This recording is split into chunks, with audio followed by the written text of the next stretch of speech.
Taking place almost a century into the future, humanity has finally been able to explore the vastness of the universe and do what it does best: profit off of it.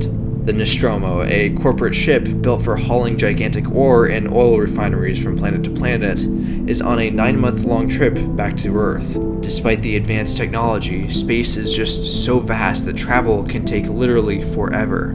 So ships are often set to autopilot, while its crew hibernating in hypersleep chambers, devices that allow people to sleep for long periods of time without experiencing the passage of time both mentally and physically.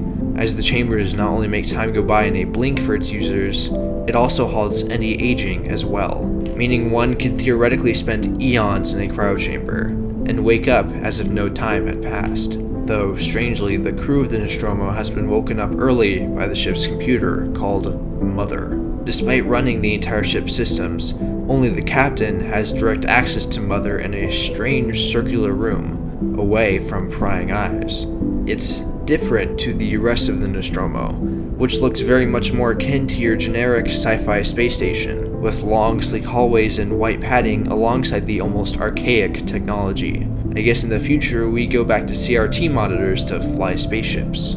Though the tech has its charm, along with all the meaty sound effect. When a computer is processing, or someone flips a switch, the sound design not only makes you hear it, but really feel it as well. Like the Nostromo controls more akin to an old clunky tank than a silky smooth ride.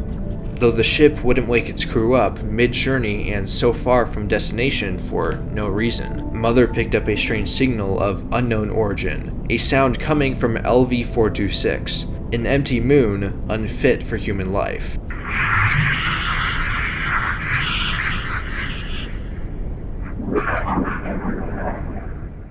The sound seems to be a sort of SOS beacon, an unintelligible soul crying out for help. Mother has given the crew special orders to investigate the source of the transmission, so the Nostromo touches down on LV-426, and the captain brings 2 of his crew members along the harsh surface to find the truth.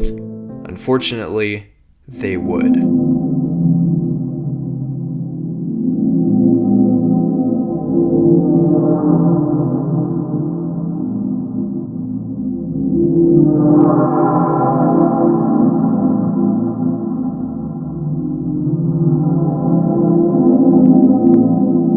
When Ridley Scott was making Alien, he had a difficult time designing the now iconic derelict ship. The 2 artists working on the film, Don Cobb and Dan O'Bannon, were experts when it came to designing practical ships like the Nostromo, things that were inherently human, designed by humans and built by humans for human purposes, though Scott wanted something truly alien, something that looks like it came from the deepest, darkest corner of space, a place where humanity couldn't even comprehend exploring. Luckily, O'Bannon knew just the person for the task. He had previously worked on Alejandro Jodorowsky's failed Dune adaptation, during which he met one H.R. Giger.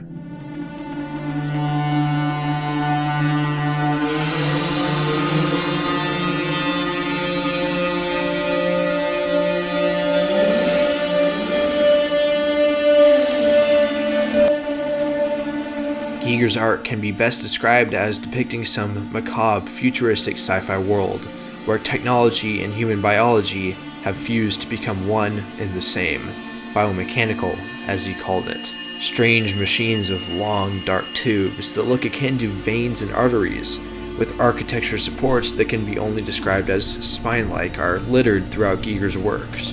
What is the purpose of these strange machines? Are they used to create life, or are the machines alive themselves? That's certainly hard to tell, as Giger's art is very suggestive, I guess you could say, breaking down the base of human instincts to depict us as terrifying yet eerily beautiful. Dan O'Bannon gave Ridley Scott a copy of Giger's art book, and he immediately fell in love with the biomechanical style.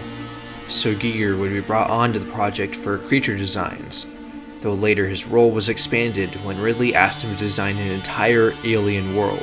Everything from the abandoned surface of LV-426 to the mysterious spacecraft found on it. Sadly, due to budget constraints, Giger's surface design had to be abandoned in favor of generic rock formations, though I feel that in a way this works better as LV-426 doesn't then feel like an alien world, just a big stone in the middle of nowhere, which complements the oddity of any spacecraft even being there, much less one so frightening in appearance.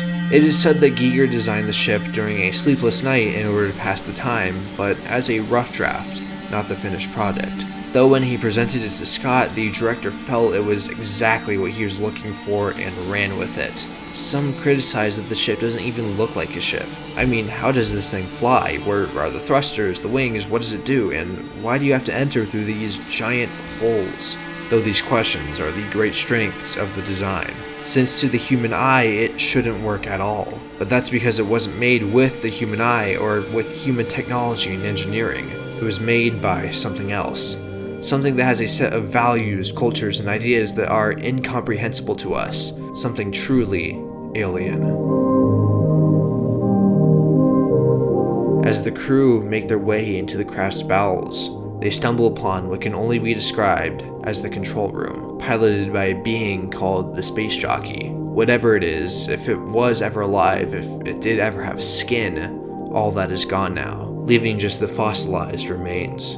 It's hard to tell where the creature begins and the chair ends, since they almost seem to be one, as if the creature's entire skeletal system was grown out of its seat. The Space Jockey is the ultimate realization of Giger's biomechanical style, an organism that was specifically bred for one purpose, and one purpose only. It feels like it was plopped out of the type of machines Giger's art depicts, machines that take life for granted and chain it to slavery. Even now that the ship did land, it cannot do anything but lie there and decay, as it is part of the ship itself. Though inaction does not seem to be what killed the Space Jockey, as there seems to be a puncture wound protruding from its ribcage. Nearby is a giant hole in the floor, seemingly created by some type of acid spill. It opens to a deeper, more underground segment of the ship, one that seemingly stretches out forever and ever. At the bottom are hundreds upon thousands of bulbous-shaped eggs containing a life form inside, seemingly incubating it. When one of the crew members gets near it,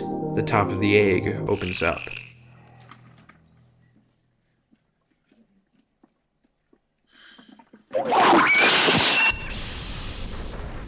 This is all we see of the derelict ship in this movie, and I guess you could say it's the most alien the film gets, which I think is perfect. We don't get answers as to what the derelict ship is. Why is it here? Where did it come from? Crashed or landed on its own? What the Space Jockey is? Why it had all these eggs? And most of all, where did it come from? These are questions that are more terrifying when they don't have conclusions. When you're left to speculate and make your own headcanon, since the real answer will always be far less terrifying.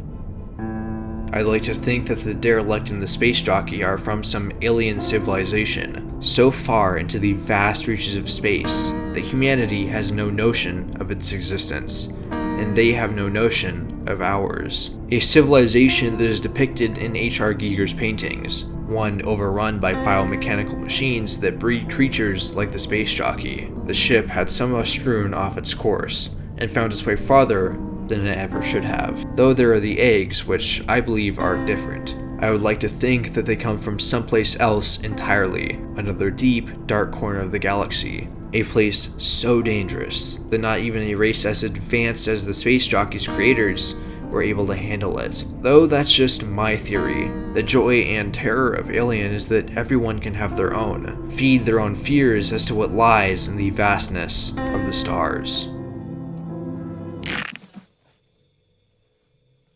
God.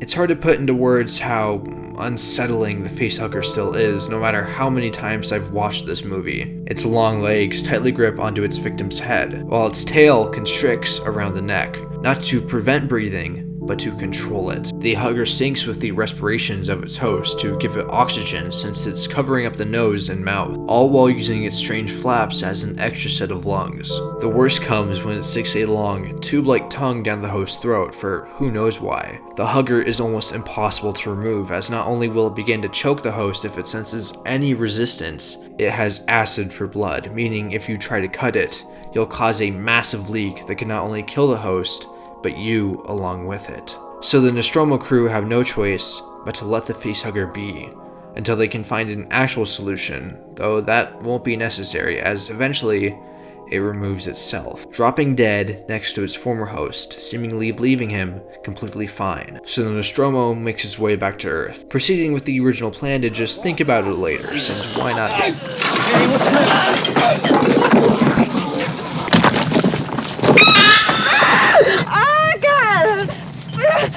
The chestburster scene is one of the most iconic in film history, and for very good reason. It sets the tone for the rest of the film to follow, as we get introduced to the main monster, the Xenomorph. The Xenomorph's design was ripped straight from Giger's art book. All he had to do was make some tweaks here and there, such as removing its eyes and giving it a second set of jaws along with a spiked tail. Despite being on screen for only a total of 3.5 minutes, the Xenomorph cemented itself as the legendary movie monster, not only for its design, but just the overall feel it has as well. Everything from the way it sounds, the way it moves, from the way it behaves feels so gross and animalistic, yet so cunning. Feels like it comes from someplace else, someplace beyond space. And if this is just one of the universe's infinite mysteries mankind has yet to discover, what else lies beyond the unknown? As the Xenomorph slowly picks off the crew one by one, the design of the Nostromo becomes less and less comforting and more claustrophobic, as we get to see its real inner workings that seem to be not helping the crew but the Xenomorph instead, giving it plenty of space to hide and pounce. Though in a twist, it turns out the ship is not only figuratively working against the crew, but literally as well. After the captain is killed off, command of the Nostromo is passed off to the film's protagonist, Ellen Ripley. She now has access to Mother. So Ripley decides to ask the supercomputer for some advice, though it reveals that there were special commands that not even the captain knew about.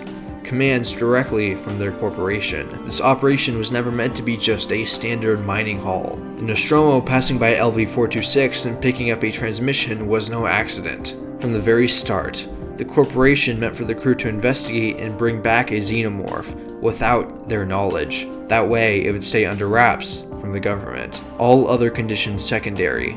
Crew expendable. Nobody knew about these orders, except for the science officer on board named Ash, who turns out to be not who he seems either.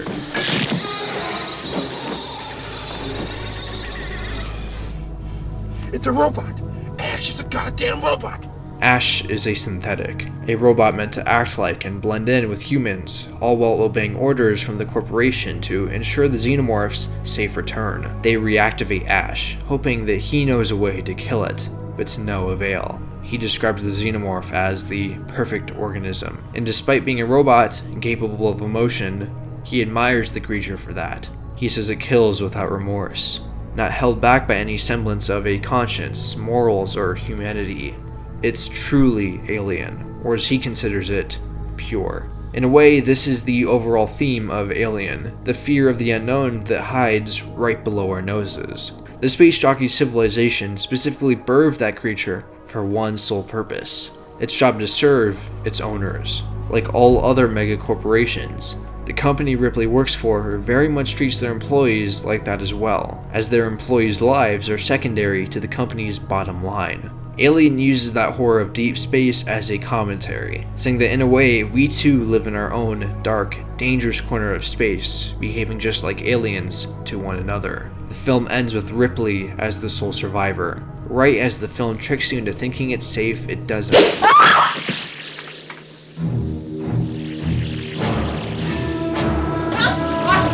This might be my favorite scene in Alien, and honestly, maybe even the entire franchise. As the Xenomorph blends in with the mechanical tubes, it doesn't launch out and attack Ripley.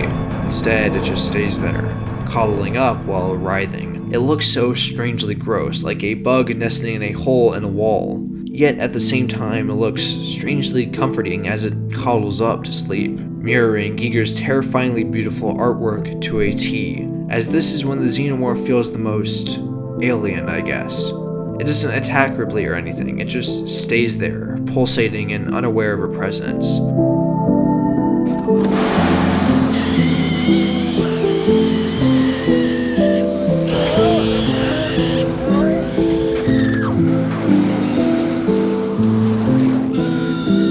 Ripley blasts the xenomorph out of the airlock, seemingly killing it for once and for all, finally giving her the rest she deserves in her cryotube, allowing her to drift further into the unknown of space, hoping something friendly will come to rescue her. Alien is a timeless masterpiece, to put it lightly, one that finally put into words that strange fear of deep space that I think a lot of us have, and if you didn't before you watched this film, you sure did after. Part of me kind of wishes this was the only Alien film, as it would make such a perfect one-note tale. But for better and for worse, Hollywood be Hollywood, it smelled cash, and couldn't pass up on the idea of a few sequels.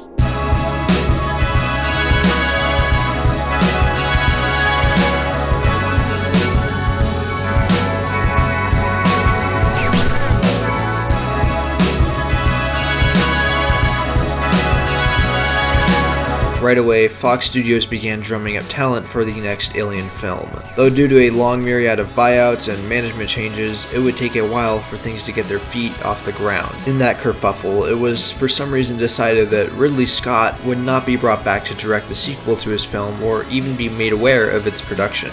Instead, a new face was handed the project.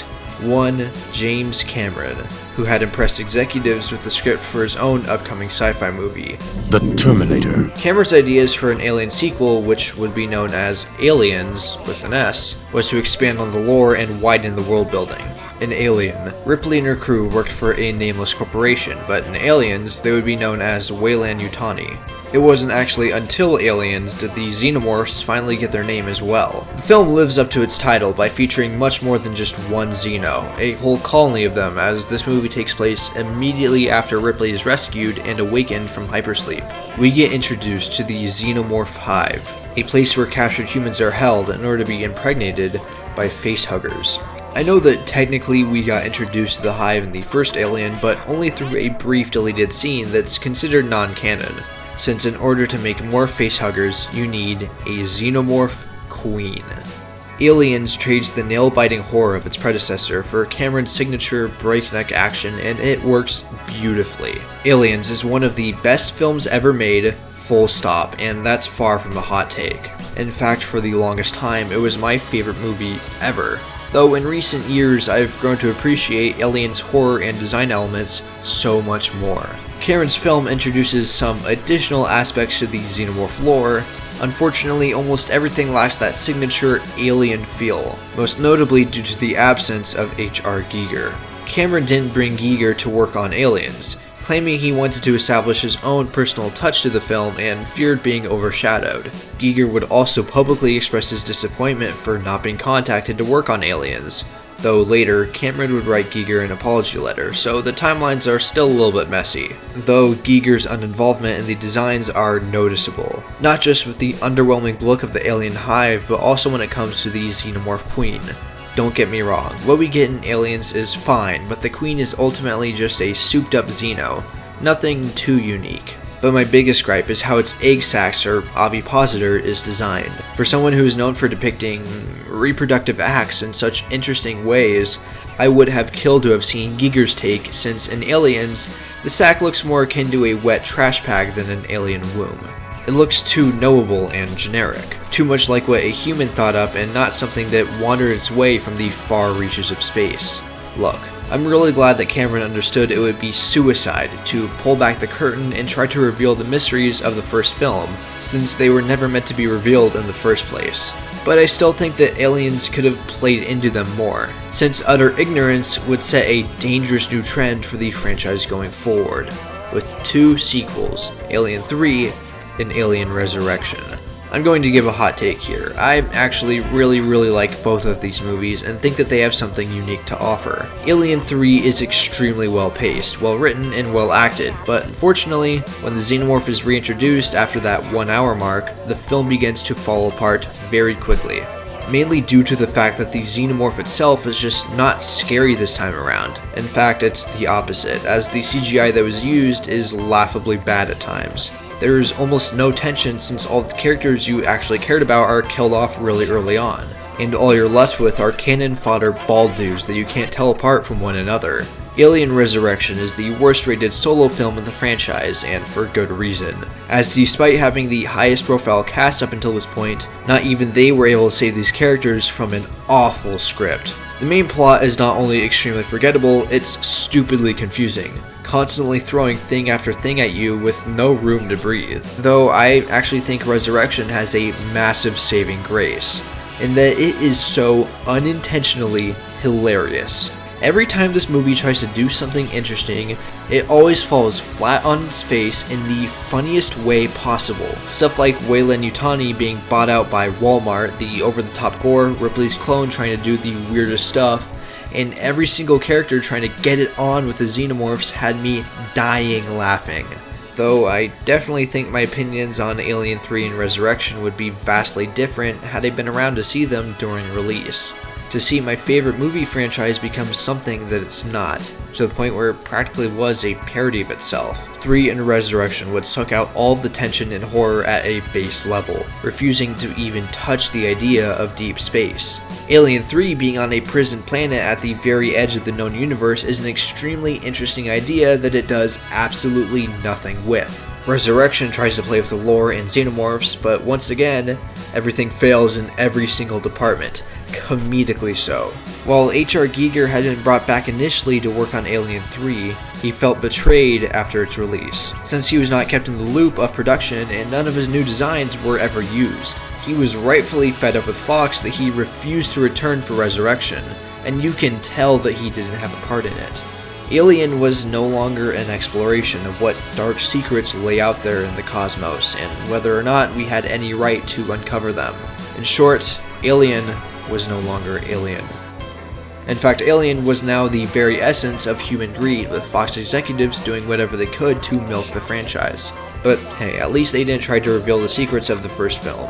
Like where that derelict ship came from, what the xenomorphs are, or what the space jockey dude was all about. Those mysteries were treated as sacred ground, left to be tread by only the theories of the audience's mind. At least that they understood, but it seems not everyone did.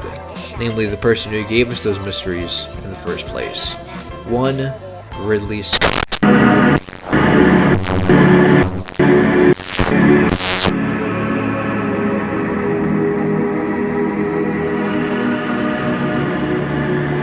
For almost 2 decades, Alien would languish, corporately categorized as unprofitable.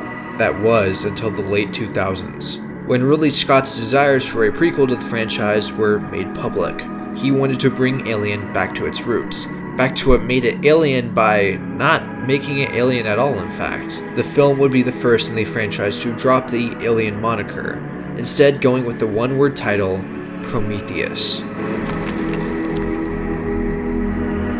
Get John. Prometheus takes place 33 years before Alien, before Ellen Ripley would be born, back when the Weyland-Yutani Corporation was just known as Weyland Corp, with its founder, Peter Weyland, on the verge of dying from old age. As one of his last acts, he funded an expedition to LV-223, the speculated homeworld of our makers. For years, scientists like Dr. Elizabeth Shaw and Dr. Charlie Holloway have been investigating cave paintings from ancient times, paintings depicting massive humanoid creatures pointing to the stars. These creatures are known as the Engineers, a race of aliens that created humanity through the sacrifice of one of their own kind. They would help guide the early humans down the path of prosperity, leaving behind the location of a planet far, far away. Shaw and Holloway interpreted this planet as their homeworld, and the map an invitation to meet them. It takes over 2 years in order to reach LV-223 in hypersleep. So Weyland sent along David,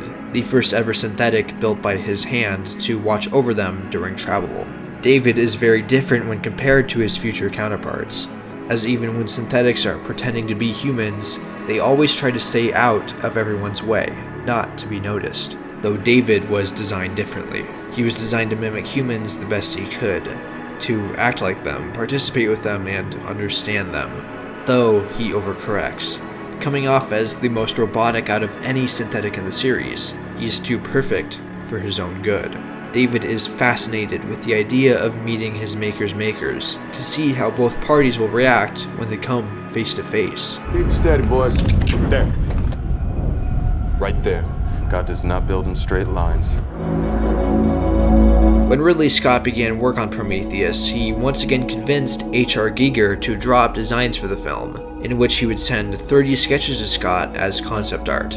While it's unknown how much these sketches specifically would influence the film, as only a few have ever been released publicly to my knowledge, his biomechanical art style definitely did. I love how the outside of the abandoned engineer building looks pretty generic at first, just an oddly shaped pile of rocks.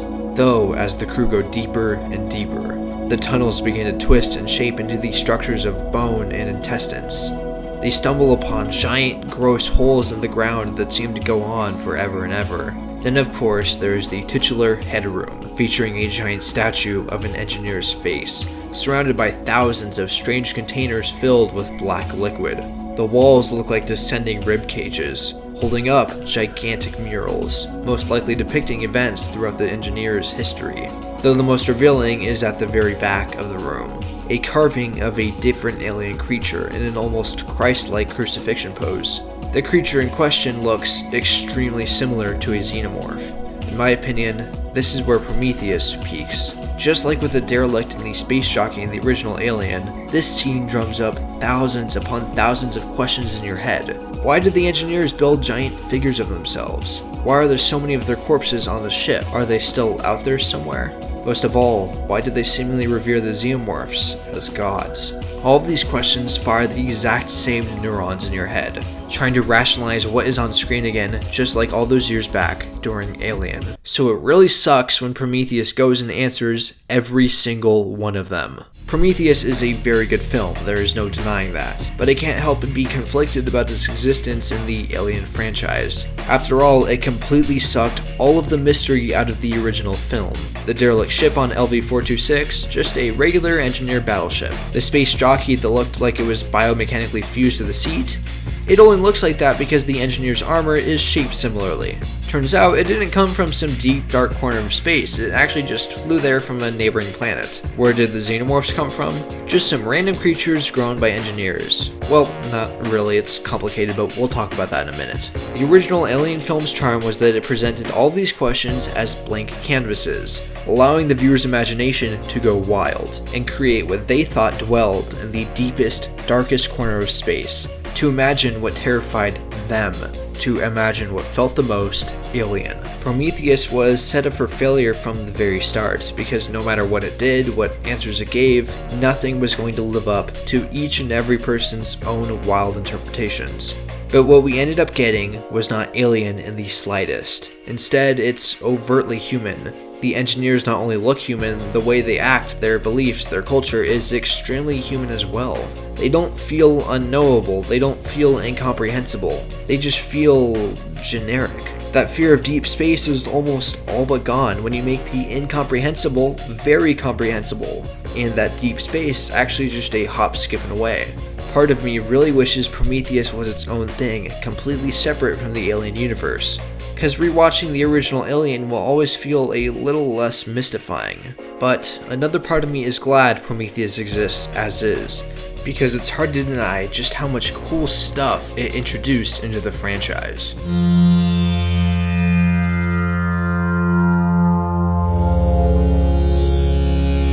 Throughout the course of Prometheus, we learn that the planet our crew believed to be the engineers' homeworld was not their homeworld, but a military installation. The gigantic abandoned building was a base, housing all sorts of weapons and equipment, but most importantly, a substance called Promethean fire, the liquid used to create humanity. It was designed by the engineers to breathe life, something they themselves couldn't do, as after trillions of years of evolution, they had become infertile. That's why they seem to worship the creature known as the Deacon, a sort of precursor to the xenomorph as a deity, since they have the ability to rapidly reproduce. This Promethean fire seemed to be created using Deacon DNA. David decides to take a bit of Promethean fire from the military base back to the ship, and ends up using his crew as test subjects. First, he slips a little into Dr. Holloway's drink, which not only ends up completely eroding away at his body, it infects Dr. Shaw too, forcing her to have an emergency C-section of an alien fetus that grew inside her. Though David didn't just do it for fun, or not entirely at least.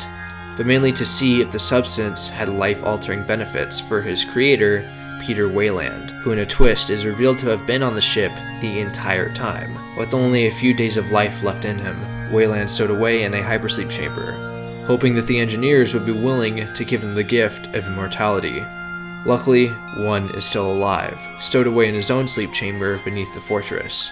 David wakes up the engineer, and Weyland demands more life. I love the look on the engineer's face in this scene, because it's not one of love, awe, or confusion for his creation. It's one of disgust. Over the course of humanity's lifetime, the engineers watched as we went from their beloved creations who were built in their very image of purity to hateful animals who killed each other to satisfy greed. The engineers were so ashamed of us that they began to amass droves of Promethean fire in order to scorch the earth and end humanity for good. Though the pathogen had somehow gotten loose and killed all the engineers in the fortress, the awoken engineer now looks down on his creation, seeing it beg for ascension. He goes on a rampage, killing everyone in the room and activates his ship to finish what he started, the extinction of the human race. Fortunately, the crew sacrifices themselves and the ship to stop him at the last second. As much as I don't love what Prometheus did with the lore, I love how well Ridley Scott was able to portray his themes of godhood and creation, but not through explicitly telling you. Despite being over a decade old, still to this day, people are carefully analyzing every single part of Prometheus in order to fully understand everything it has to say. So much of what is said about the engineers worshipping the deacon, their disdain for humanity, their lack of fertility, their lifespan, etc., wasn't actually said in the film at all, but implied through layers and layers of symbolism, allusions, and parallels.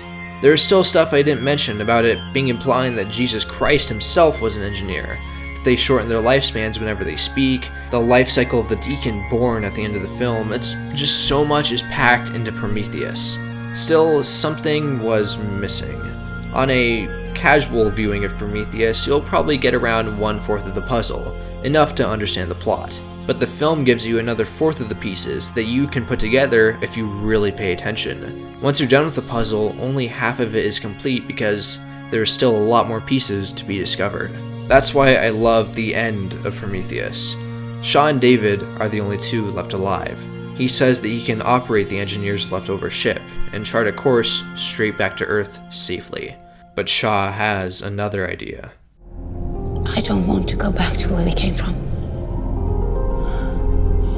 I want to go where they came from. This movie is so good at getting you hyped up for what Ridley Scott has in store for us. I mean, a trip to the engineer's actual homeworld, this time actually traveling to the deepest, darkest part of space, sign me up. And what we would get next would not be that at all. When Prometheus released, it was divisive to say the least. Some fans loved the amount of new mythology introduced to the Alien franchise, while others felt like they were swindled as the titular xenomorph was nowhere to be seen. Ridley Scott seemed to sympathize with fans of the latter, opting to reintroduce the iconic monster in the sequel to Prometheus. While it's true that Fox may have had a say in this, I do think for the most part Scott did this of his own volition, as it's not like Prometheus was a financial failure, with it being the highest grossing film of the series to date. This new project began life under the title Paradise Lost, the second film in Ridley Scott's planned prequel trilogy, though that name would change many times, first reintroducing the Alien moniker, making it Alien Paradise Lost, then eventually changing it to Alien Covenant. Scott had spoken a lot about the second film following up the events of Prometheus, with Shaw and David traveling to the engineer homeworld and discovering that it was not, in fact, paradise. It would have completed the puzzle Prometheus had left behind, allowing us to fill everything in and get the full picture. Though, over development, the plot of Covenant would change drastically. Instead of exploring the homeworld of the engineers, Shaw and David would find a homeworld of the engineers, before dumping an entire arsenal full of Promethean fire, killing all the engineers on the planet. And that's it. That's as far as Covenant goes in exploring the mysteries Prometheus had set up, as the rest of the film involves a whole new cast, stumbling upon the ruins of the world with David being the only one left. There is no elaboration of the mythos that was introduced prior. That puzzle we spent 5 years piecing together was just left unfinished. all because Scott thought people wanted to see their favorite monster again. It's not like Covenant was better for it either, as the movie would proceed to bomb at the box office, earning far less than Prometheus. In its defense, I'm actually one of the few people that really likes Covenant. I mean, I like every single Alien film because they all manage to keep me engaged and entertained the entire way through. But I still enjoy Covenant specifically for the amazing set design and stellar performances from Michael Fassbender. Though I can't help but feel that Covenant is what kind of killed all of my hype going forward for Alien. The film ends with David taking over a colonist ship and bringing a facehugger embryo on board, setting up for the third film in Ridley Scott's prequel trilogy, which would be cancelled. Though, to be honest, I wouldn't really have cared to see the movie.